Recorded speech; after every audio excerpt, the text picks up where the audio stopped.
Hello and welcome to Learn, Do, Become Radio, episode 94. I'm April Perry, and here at Learn, Do, Become, we help people who are drowning in the details of their personal and professional lives to create simple systems so we can all do what matters most. Now, today's podcast is called 5 Life-Changing Habits Most People Overlook. And this is something that Eric and I actually recorded about 5 years ago when we first launched Learn, Do, Become. And this was a special resource that we had available for people, and they could opt in on our homepage. We have since updated our homepage to basically focus on our Steps to Everyday Productivity program, where we help people to build a step command central. And we're working on a step command central on every desk, which is so exciting. But we wanted to revisit this special audio because we've had so many requests coming in from people saying, hey, where can I find that audio? And I want to listen to it. And I really love talking about these 5 areas with you and Eric. So I hope that you enjoyed today's podcast. And we have a special summary and a template that goes with this audio. That's available on our show notes page. So you can go find that at learndobecome.com/episode 94. And then if you want to come sign up for our free training, if you haven't taken that yet, it's at learndobecome.com/step. Okay, we're going to dive in, a little blast from the past, going back. I just re-listened to it. It was really fun to hear me and Eric at the very beginning of our Learn, Do, Become journey. But the principles we still apply today. So enjoy, and we will see you on the other side. Hello, and welcome to Learn, Do, Become. I'm April Perry here with my husband, Eric. Hello, everybody. And we're talking today about 5 life-changing habits that most people overlook. Now, this is pretty much an overview about the principles and topics we're going to be covering at Learn, Do, Become.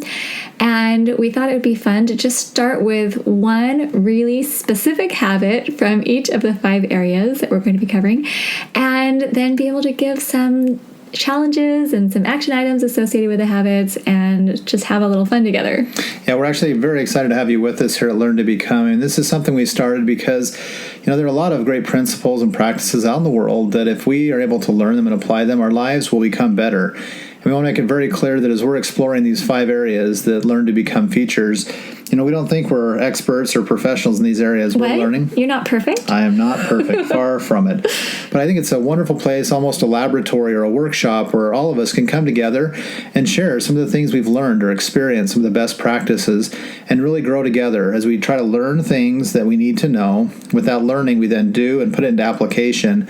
And then with a consistent doing or application of those things, we become what we want to become. So we just wanted to highlight 5 habits, one in each of these areas, to give you a feel for what really is going to be on this site and be part of this community.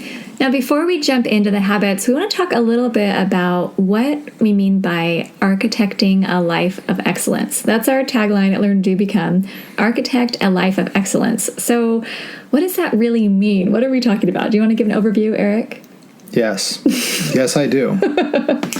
So I think all of us will define excellence in our own way. And it's just, the same way we apply our beliefs, our faith, how we define our family. It'll all be very unique. But I think as we look to the ideals in our lives, we know what excellence feels like and consists of. We study the lives and the experiences of those that we admire, the greats, if you will.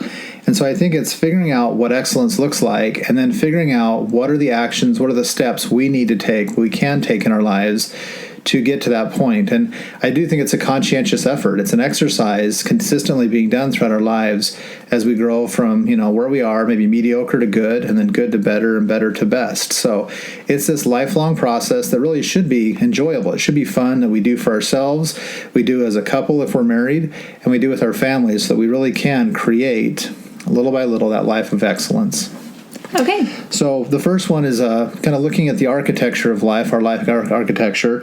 And I think this is an important place to start because everything in our lives that is really needful or important is created or developed from a plan.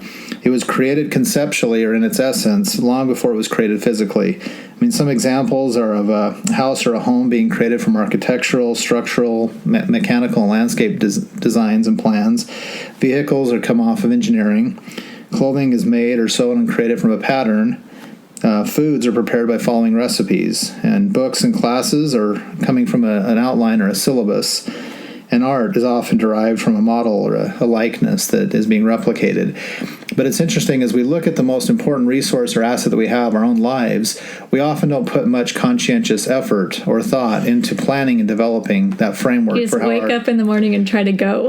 Too often it becomes days and months and years that just unfold on top of each other without that same type of conscientious thought. So just wanted to talk a little bit about how we can maybe take some steps very simply to put that into a practice that we really are thoughtful and mindful about how we create our lives. Yeah. I mean, I grew up as the daughter of an architect, so there were always blueprints all over my house. And this concept of life architecture that Eric's been interested in for years and years, ever since I've even met you, this is something that I'm really excited about. So we're going to talk about these 5 habits today.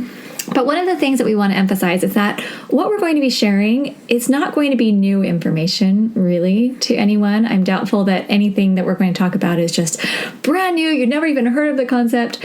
However, what we would encourage you to do is what we're doing as we go through the process, and that's asking the question, how well am I doing these things in my life? How well am I applying what I know? Because what's that quote that you always share with me? Something like, if you don't do, you don't know, or something. To not do is not to know, or something like that. To not do is to not know. Yeah. And so really, even though this may be just confirming some information you've already heard, we really hope that this is something that can spur you to change your habits and make your life a little more awesome. Well, that really is the foundation of learn, do, become. That's why we chose those 3 words, because we have learned, we know, we understand a lot of things. Mm-hmm. But if we don't have a way, and it's not just not a desire to put it into practice, it's not knowing what we want to do.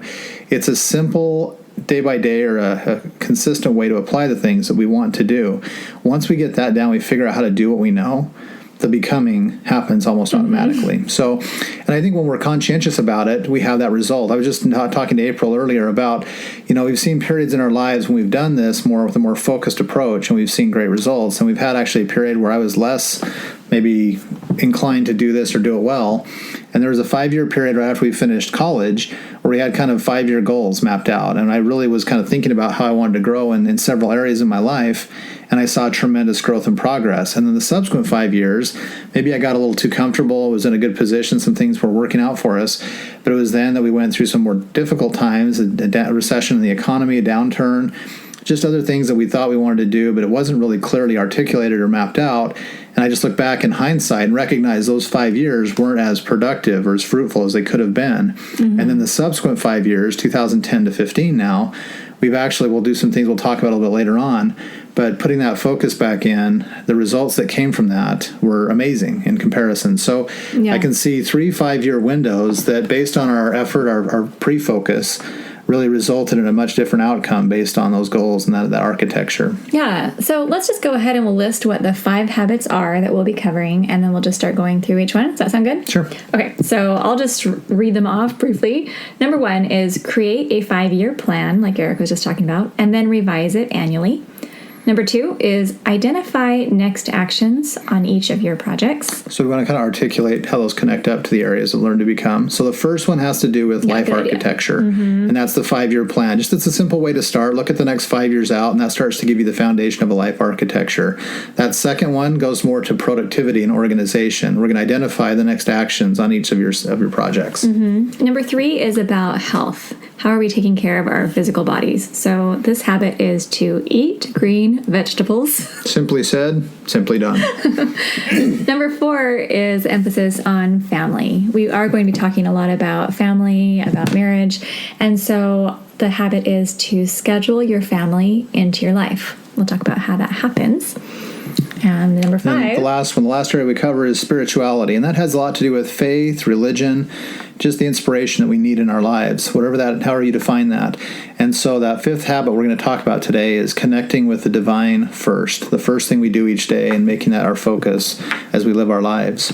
Now we're going to have an action item associated with each of these habits, and as we go through this and share this action item, of course, you can modify it to meet your needs. I mean, everything here obviously will need to be tailored specifically to you, but we hope that we'll lay a good enough foundation that you can go from there. But with this half-hour we have together here in this audio recording, we wanted to leave you kind of these 5 habits and then something actionable you could do with each one or just one of them. But you could walk away from this recording being able to put something in place, a do item, that as you do that, you'll start to see a noticeable change immediately in the way you live your life. Because that just makes life fun, right? Well, that's the purpose of it. Okay.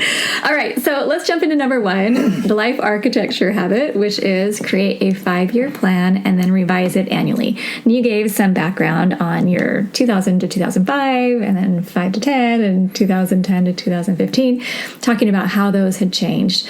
Anything else that you want to share on that as far as how you specifically made that 5-year plan? What does that look like for you? Well, it'll come actually out in this action item as well. I think it's identifying the areas in which we want our lives to grow. So you might set some goals in the areas, in the spiritual areas, right? Spiritual, it might also be intellectual, might be social. Financial. Could be financial and physical. Those are just probably 5 of the 6 that we might cover.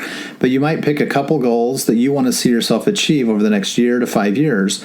Once those are articulated and they're written down, there's some place you're going to see and think about them, it becomes a lot easier to put the day-by-day efforts into that. And we'll talk about how to connect maybe your 3-month plan to those 5-year goals. Then you'll review those annually. But it's a very, very helpful way to go. That's one approach. I know April does it a little bit differently in how she approaches. Well, so, I mean, from what I've seen you create, having this 5-year plan where you'll have maybe on the left, you write down the categories, and then on the right, you write down specific goals in each of those, something like that. I'm more free-flowing. I like vision boards.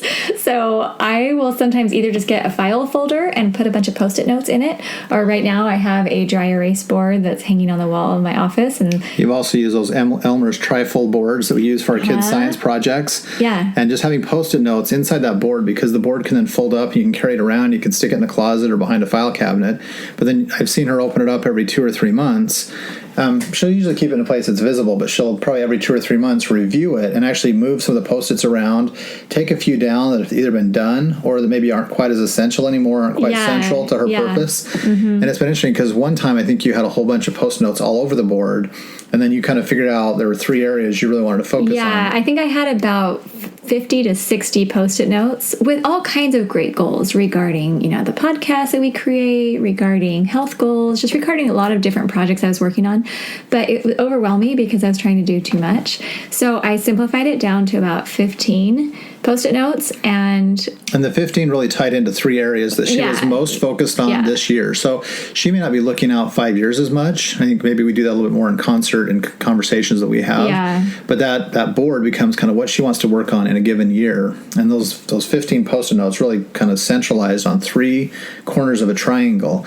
We probably ought to shoot some photos of like the whiteboard, the Elmer's fold-up board, maybe do a screenshot of the Excel. I like Excel, so some of you might like Evernote, other types of resources. There are lots of ways to do this. We just want to help you kind of be thinking of the process of picking these 5 or 6 key areas and setting out the goals that you want to work toward. And even making them scary goals. I think that that's important too, because I think one reason a lot of people don't create a vision board is because they don't want to set themselves up for failure. It is. Well, I also think there's just a quick analogy here, not to go too deep into it, but I was reading The Icarus Deception by Seth Godin, and he talks about our change, our growth takes us out of our comfort zone, but there's circles that we need to step out of. The interior circle is the comfort zone. The next circle is the safety zone. We tend not to want to leave the comfort zone because we feel a little, it's kind of scary, it's a little challenging, but you're still in the safety zone even when you step outside the comfort zone. Now, if you go past the safety zone, there's the danger zone, right? So we're just trying to figure out how do we stretch ourselves, the goals we've set to get outside of our comfort zones, but not put ourselves into real danger, but put us into a place where, you have the potential to fail, because failure is not bad. Failure is an opportunity to learn from those mistakes and learn a better way to do it.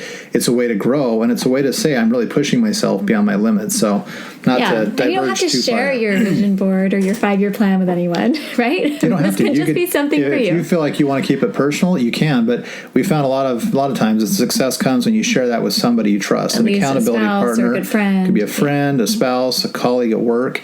They can really help kind of keep you on track and follow up on how that's going for you. Okay, so our action item for this. So I'm going to actually share a bit of a template and modify it a little bit for this audience.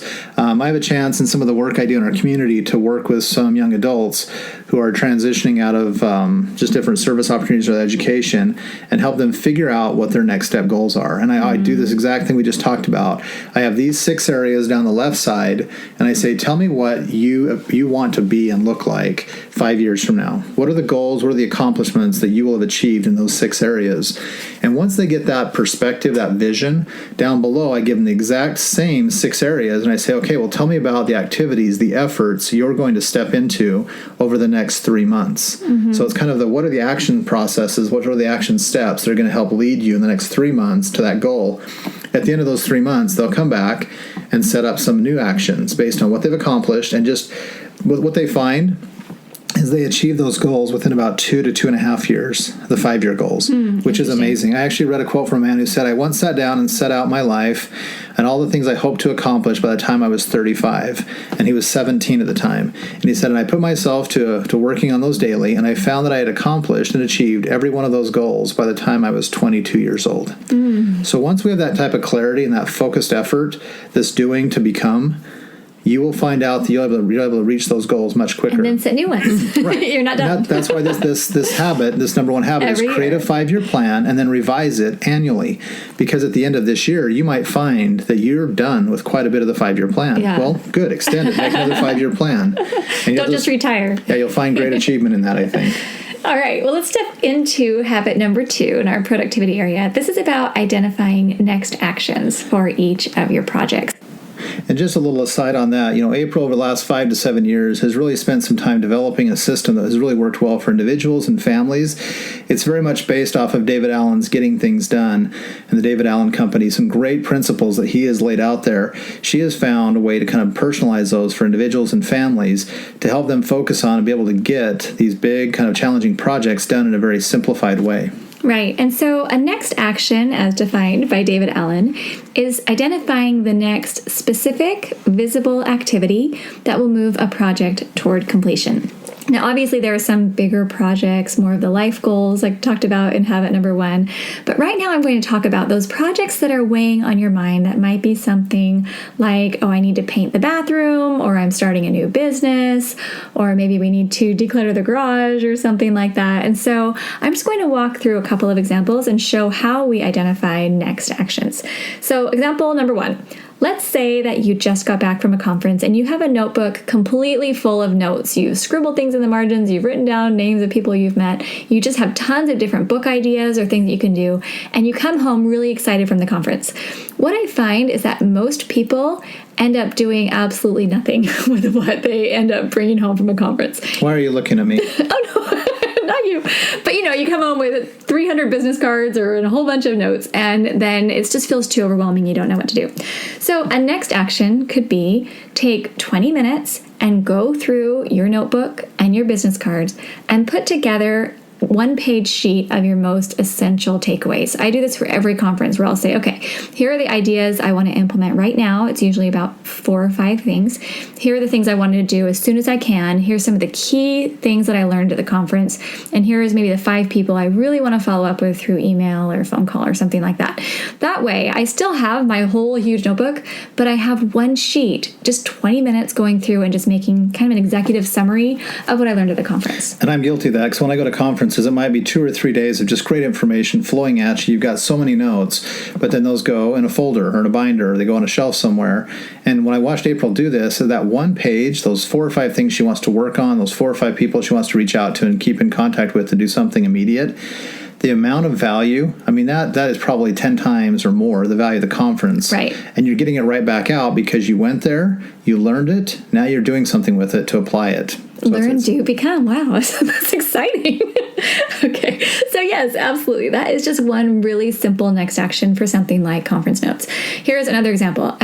This is something we're working on right now. We have totally blank walls in our family room. We used to have a lot of pictures hanging up and a lot of different things we had on the walls, but about 1.5 years ago, we had our entire family room repainted, and I just couldn't bear to put all the old stuff up there again because I didn't totally totally love it. And so we've left it blank. So that's one of my projects. I have nothing on my walls, and I want something on there, either photos of our family or inspiring quotes or beautiful art or something, but I don't even know where to begin. So next action, I think for me, is to sit down and have a discussion with Eric and just say, hey, Eric, any ideas on what we could put on our walls, or do we want to take a family picture, or what's this plan or this vision that we have? Because we're in that family room all the time, and I want the things on the walls to inspire our children, inspire us, and help the whole home feel happier. So let's put a backboard up with a basketball hoop on it, and we can shoot at it. That's my idea. Okay, maybe I'll call a girlfriend. End of meeting. Okay, so hopefully you've gotten the gist of what a next action is. It's just, instead of thinking of the whole project or the whole idea, you're just identifying what's one thing that we can do that's going to move us forward. So our action item for you on this is to take those main goals that you put into your life and maybe write down the top 2 or 3 projects on your mind, if it's the garage or a business or something that's on your mind, and then just identify a very, very specific next action. Boil it all the way down to something that can't possibly look overwhelming because it's so simple to do. Well, just a quick add-on to that is, with that project, define things in terms of projects, because when you make them simple and bite-sized, they'll get done. If you're like, I want to go redo the whole backyard. Yeah. Too big. It'll be too. Well, procrastinate. Pick something smaller on that, and then figure out on that what is the next action. What I've found is when you define things in terms of a project, a quick thing you should do is just make a quick list of all the actions that would be needed to do to take care and get that whole project done. It might be an 8-step project, it might be a 3-step or a 20-step, but just write them all out, just brainstorm them, and then you worry about prioritization. Pick which one would go first, then which one would go second. Maybe those next 2 would go together. But then you now know exactly what needs to happen step by step, almost like a Pez dispenser. I'm pretty good at taking a piece of candy out of a Pez dispenser. It kicks the next one right up to me. Take that one out. And all of a sudden you'll find that it's empty. The project's done. And so that's just one thing. Pick your project and then brainstorm your next actions. Figure out what that first one is, and that's where you start. Exactly. Okay, Eric, I think that you should introduce habit number 3. Oh, my goodness. Okay, so the third area on Learn to Become is health. That includes nutrition and fitness and stuff. That's what we'll be focusing on. This habit is simply eat green vegetables. It is my favorite thing in the world to do because I was raised eating green vegetables all my life. I'm kidding. I don't love them as much as April does. But April and my daughter Aaliyah has been working with Jonathan Baylor, the author of The Calorie Myth, on some programs for individuals and families to help them eat more healthfully. Right. The SANE program is what Jonathan Baylor has called it, and SANE's an acronym. But it's been amazing, and I need to step up and be a little bit better here. But April and Aaliyah have seen amazing changes in themselves, their health, their fitness, and their self-confidence just by starting with this very simple element of eating green vegetables. So. Right. And so initially the challenge that Jonathan made was to have double digits of non-starchy vegetables every day. So 10 plus servings of things like carrots, celery, tomatoes, spinach, romaine lettuce, all those types of things, which is great. So I started out with things like bell peppers and carrots and stuff like that. Pizza, I liked. Frozen pizzas weren't on that list? Frozen pizza was not on the list. And not starchy things like potatoes and corn and stuff like that. Okay, but here's the deal. Even though we've heard our whole lives that we should eat our vegetables, I mean, pretty much every weight loss program out there encourages you to eat vegetables. Like, no one's debating that vegetables are good for you. But until I really started learning from Jonathan, I didn't know that the deep green leafy vegetables were that much better for you. I thought it was just kind of like, oh yeah, eat your Brussels sprouts or eat some carrots. But what I found, and I'm not going to go into detail here, but you can search online or read pretty much any nutrition book that will explain the vitamins and minerals and the benefits of things like kale, spinach, broccoli, collard greens, romaine lettuce, Brussels sprouts, things that are deep green. So we've been starting to do green smoothies in the morning. I've been sauteing kale with my eggs. I mean, Eric thinks that looks disgusting, but I really like it. And we're just trying to find ways to be able to get these green vegetables into our bodies. And again, this is something that I'm sure you've heard, but how well are you doing it right now? Because one of the stories that I really love that Jonathan has shared is he said, whenever somebody comes up to me at a conference and says, hey, I'm trying to go SANE and it's not working for me, and you'll learn all about SANE more on the website. But he said, whenever someone comes up and says it's not working for me, he asks them the question, how many servings of green vegetables have you eaten today? And the answer is usually none. That's usually the answer. And so as we have been trying to make our bodies stronger and healthier, we found that green vegetables really are like this magic pill or the secret weapon. So. What we're developing, what April and Lee are developing for Learn to Become, are a couple of programs to help individuals and families be able to eat and kind of live in a sane way. Again, sane's an acronym we'll go into more later. But the whole approach is to develop this program in a way that the menus, the meal items, the things that we're really preparing to eat and the way we live is something that becomes very easy to do. It's something that's natural, it's appetizing, and it's appealing. Because, when I see April frying up kale and eggs, it doesn't quite say, hey, this is breakfast to me. And you took pictures of the green smoothie I made this morning. I will say, she has a green smoothie. There's a number of green smoothie recipes they have.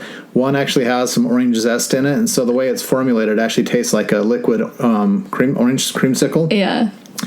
So we're finding we're trying to work together as a family, and we love, as a community that forms here at Learn to Become, to hear your ideas about what are ways that you incorporate these vegetables and other things into your menu plans for breakfast, lunch, and dinner. Yeah, we need help. Because, I think that's where we're really finding the success, is finding the menu items that everyone loves, that even our two youngest, our sons, will say, oh, I'm excited about having that for dinner, right? Yeah. And so vegetables now become a part of their life, or maybe it wasn't a part of mine or many of those who are listening. Yeah. Many of us weren't raised on just eating and loving vegetables.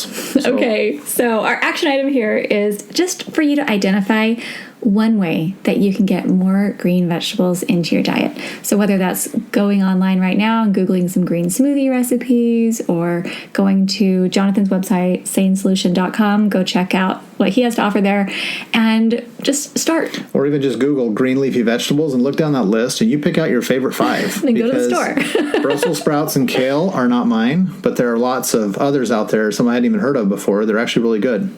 Awesome. Okay.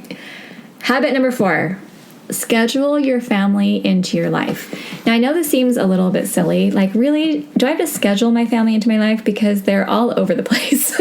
My family is there when I wake up in the morning. My kids are underfoot, or the children are needing me, or whatever. But most of those family experiences, interactions are more operational. They're getting something done, getting ready for the day, getting school lunches and backpacks packed. It's running kids to practice. It isn't really an intentional, thoughtful way that we've incorporated our family into our life. Yeah, so we're going to talk about a couple ways that we've actually scheduled our family time into our life that has been helpful. Now, one is having a weekly review. Eric and I have a review for 1 hour, usually an hour, hour and a half, every Friday morning, and that's where we're planning and reviewing and talking about what's happening in our lives, what's happening in the coming week, and what we're going to do to work together. And we'll talk more about this in later recordings and whatnot. But that review, and I actually look at it more as a preview as well, a weekly review. Yeah. The weekly review is a concept that David Allen has in his Getting Things Done system. That it's one of the many things April's adopted. But I've loved it because we've adopted it as a couple. You find the time that would work for you individually or with, a significant other in your life or whoever it might be. But finding a time to sit down, whether it's for 15 minutes, a half an hour, and just go over the things that need to be reviewed and previewed, right? We take actually 10 minutes. We call it our 10 days in 10 minutes. We try to look at the next 10 days, so it'll carry us all the way through that weekend and the next full week, and just identify the activities, the events, the things that need to happen, and kind of coordinate some of our collaborative work and whatnot. It's very, very helpful, right?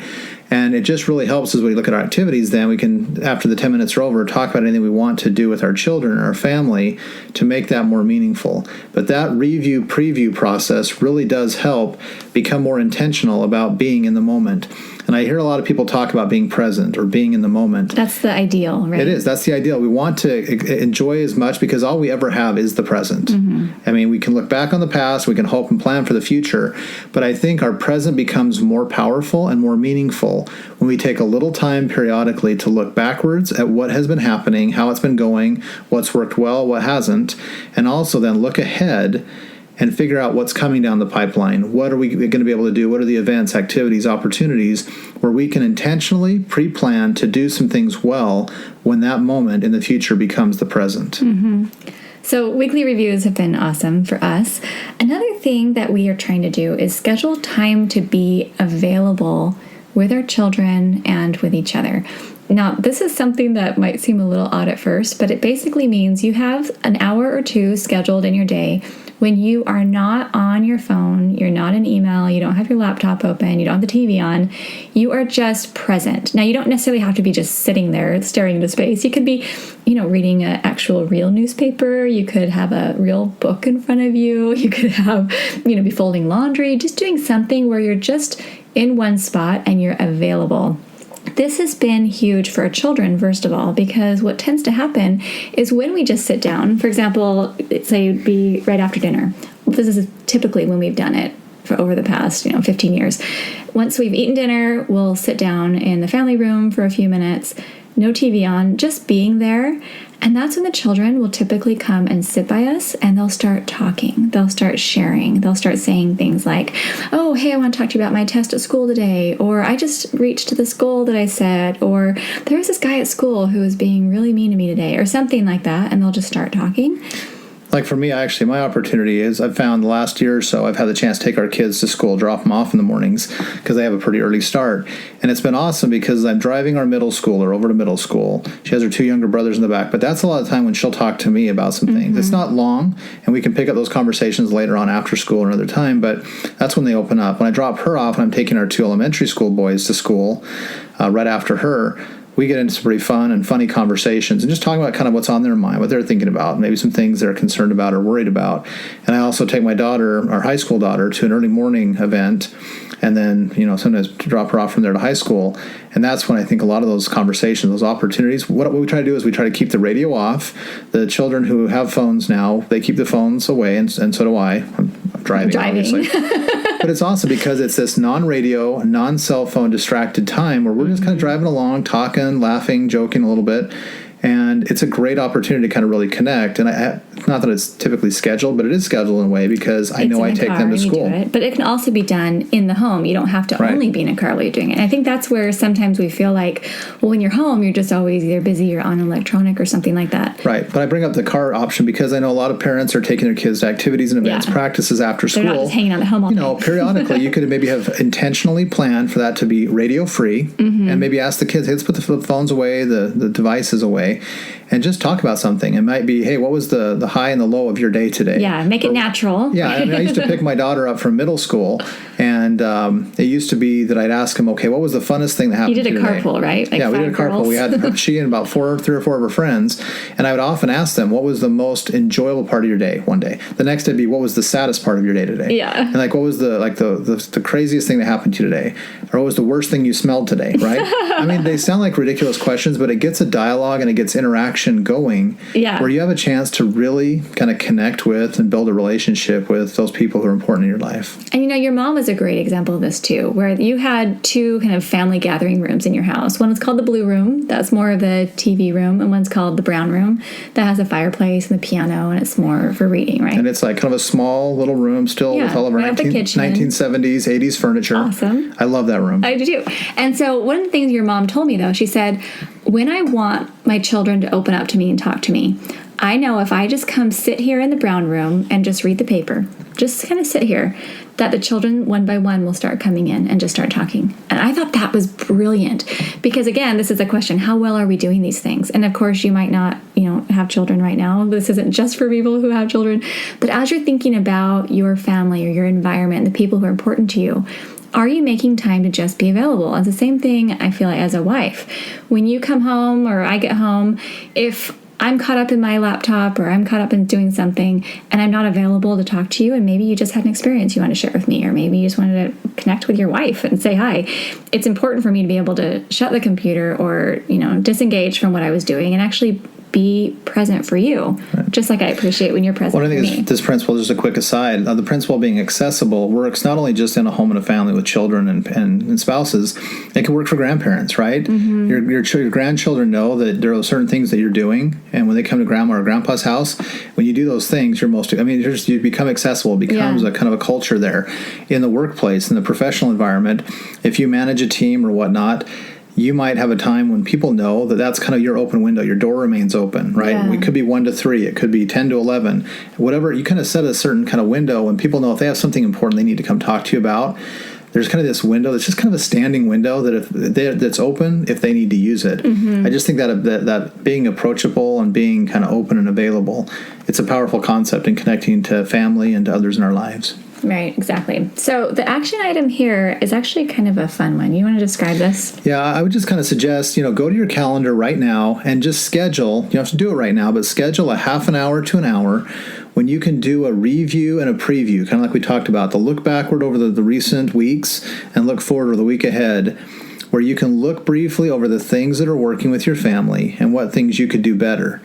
And then look ahead and think about what that would look like, right? So, like, for example, tonight we have a choir concert with our middle school daughter.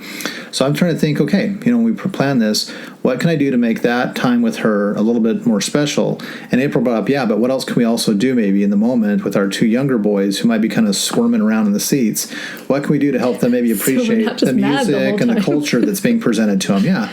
So it's taking that half hour to look at the week ahead and reviewing the weeks before and figuring out, okay, what's coming up and what can I schedule or what can I do to be more deliberate, more intentional, more present with my family. Yeah, so just scheduling that 30 to 60-minute window for you to think about it, what it looks like in your life. Right. Whatever your family situation is or work situation, how can you make a more deliberate choice in how you make time for the relationships that matter? All right, habit number 5. This goes in our spirituality topic. It's connect with the divine first. Now, one of the things that we want to emphasize here at Learn, Do, Become is that everyone might have a different way that they define God or a higher power or what the divine looks like in your life. But we feel like all of us can agree that there's some higher power. There's something that's bigger than ourselves, whether you consider it, Mother Nature, or whether you believe in a God. But we want to talk about how that connection with that divine, with that higher power, is important for all of us. And I heard a statistic one time that said that 90% of people who own a smartphone check it within 5 minutes of waking up. So it means you wake up, you're still in bed, you grab your phone, you're checking text, email, social media, things like that. Now, as I've talked to different groups around the United States, as I've been doing different events, I'll share this statistic, and typically everyone in the room will just nod their head in agreement. Say, yeah, that's what I do. I wake up in the morning and I check my smartphone. So here is a question. What if 90% of the people in the world who owned a smartphone or not connected with the divine before connecting with anyone or anything else? What would that do to our world? So this is kind of a challenge that I would like to issue to you, is inviting you to think about what that would look like and how that would help define your day. I'll just share how this has helped my life. Because I work online, because I have lots of emails I'm dealing with, and I'm very involved in social media, if I wake up in the morning and just check my email first, I could honestly be on email all day long and I could be on social media all day long and not run out of something to type or say or do. And I think that's true for most all of us. Yep. The more engaged you want to be online, the more others are going to engage with you, and you can just have conversations going all day. But I found that what that did was it distracted me from being able to have conversations with my children as I'm helping get them ready for school. It kind of threw me into a whirlwind in the morning where instead of actually getting focused and centered, I would just start jumping around trying to solve problems that had come through in the middle of the night, or, some link wasn't working on the website or something like that. And I would end up just jumping into problems. And I ended up feeling a lot more stressed out and overwhelmed, even though I felt like I was being productive. So I tried this experiment. I said, okay, I'm not even going to check my email till my kids are off to school and I've had time to connect with the divine. And as I have done that, it has completely changed how I feel about the control I have of my life. I no longer feel like my phone controls me. It's that I get to choose when I check my messages and when I don't. And I feel so much more purposeful, and I feel that my work is so much more meaningful because I'm doing it deliberately. I'm not just jumping around responding to anything that comes my way. Yeah. And I think all of us can experience, we've had days maybe we have put something more intentional like that connecting to the divine or whatever it might be at the beginning of our day. And you can see a measurable, noticeable difference in how that day went versus the other days when you wake up, you're harried, you're flustered, it's email and social media that's starting your day off, or your kids waking you up. But if we can find a way to get up a little earlier, and that might mean getting to bed a little bit more responsibly, but having that time early in the morning when we can connect to whatever that divine source is, it becomes powerful. And one principle I've noticed that there is a tremendous need for us to be centered and recentered regularly. We have a tendency to become distracted and drift with all the world and its influences around us, that we really need to have a regular process in place for us to realign, reconnect, refocus, and recreate ourselves. And so I think this simple habit, again, each of these 5 habits, you can take 1 or 5 of them and do 1 or all of them, but you are going to notice a tremendous difference in the quality of your life and the enjoyment, the happiness in it. And that's the part that's exciting for us here. So, take this opportunity maybe to define what divinely connecting might mean for you. Mm-hmm. What would that be? Is it a matter of meditation? Is it a matter of just being out in nature or just sitting quietly in the morning thinking? Is it a matter of prayer? Is it a matter of studying from Scripture or holy texts? Is it a matter of journaling? We've had a lot of people talk about having a gratitude journal or just the things that they want to record and remember from their lives. But as you take, some action that will connect you and center you in this kind of divine source of power each day, you're going to notice a tremendous difference, as that's the first thing you do early on and how it affects and shapes the rest of your day. And maybe the most important part of this step, as well as any other, is this whole idea of consistency, of consistent action. We kind of joke about the shampoo bottle on the back saying, rinse and repeat. But we wash our hair, we brush our teeth, we do these things every day, or nearly every day, because of the consistency and what that yields for us. And so just with any good practice or habit, it's that consistent effort, that consistent action of doing that leads to the becoming. And so just remember that, as we go through these things, you pick a habit, and you can't just eat your green vegetables one day and think it's all going to work out for you. But as you consistently get into that habit, or as you consistently connect with the divine first, you're going to notice things happening, your life changing in a very, very positive way. So just maybe to recap these 5 areas we've gone over in the action item. The first was life architecture. And so the habit was to create a 5-year plan and then review it and revise it annually. The action item was to use this template that has these major elements: spiritual, intellectual, physical, financial, and so forth, and define what are your 5-year goals and kind of figure out what those are, articulate them. Number 2 has to do with productivity and organization. It would be to identify the next actions on each one of your projects, or those things that you want to be moving forward on in your life. The action is to take those main goals that we put into that life architecture and identify your next action for each one of them. So the things you'll be working on in the next 3 months. Number 3 is in the area of health, kind of that nutrition and fitness. And the habit is to eat green vegetables. And the action we're inviting you to take is identify one way that you can get more green vegetables into your diet. What are they? What are the ones you would enjoy, and how do you fit them into your diet regularly? The 4th area has to do with family, our home, our marriage, our family.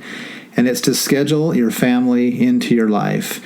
The action we're encouraging you to do is to stop right now and just find a half an hour to an hour block of time. Put that on your calendar where you can look at reviewing and previewing kind of your current life circumstances and figuring out the ways and places you can put your family first into your life. And the 5th has to do with our spirituality area and our faith, our religion perhaps. And the habit is to connect with the divine first. And so we're just encouraging you to define what that divine connection will look like for you, and then decide what time you want to do it, what that activity will consist of, and then maybe setting an alarm on your phone right now to get up at that time of day and put that practice into action. All right, so we hope that you've enjoyed learning about these 5 habits. We're really grateful to have you here at Learn, Do, Become, and we're on this journey with you. This is a process that's going to help our family, I know, and we're hopeful that it will be really helpful to you as well. Yeah, we're very, very grateful to have you with us, to be part of this Learn, Do, Become community. It is that process of us learning together, understanding the things that we can do, then figuring out the best practices, the best way to do those things, and in the process become the best individuals, couples, and families we can become. So very excited to have you here, looking forward to learning and growing and doing and becoming together. I hope that you enjoyed today's audio. And I hope that as you thought about those 5 areas that Eric and I discussed and the next actions to accompany them, that you start to get new ideas of things you can do in your life to help you to architect a life of excellence. Remember, we have the templates for you on our show notes page, learndobecome.com/episode 94. And if you are currently in our STEP program, please make sure that you are in the mastery version of the program and that you come into the Facebook group, because it is a party in there every single day. We love being able to serve you, connect with you, interact with you, and give you more coaching and support. If you have no idea what our STEP program is, you are in for a treat. Come take our free training at learndobecome.com/step, and you can learn 4 really simple tips that will help you to stop drowning in piles of clutter. We love the work we do. We love being able to have you as part of our community and hope that you find joy and inspiration and light and happiness and all the great things that life has to offer. Thanks for being here. Have a great day, and we will see you soon at learndobecome.com.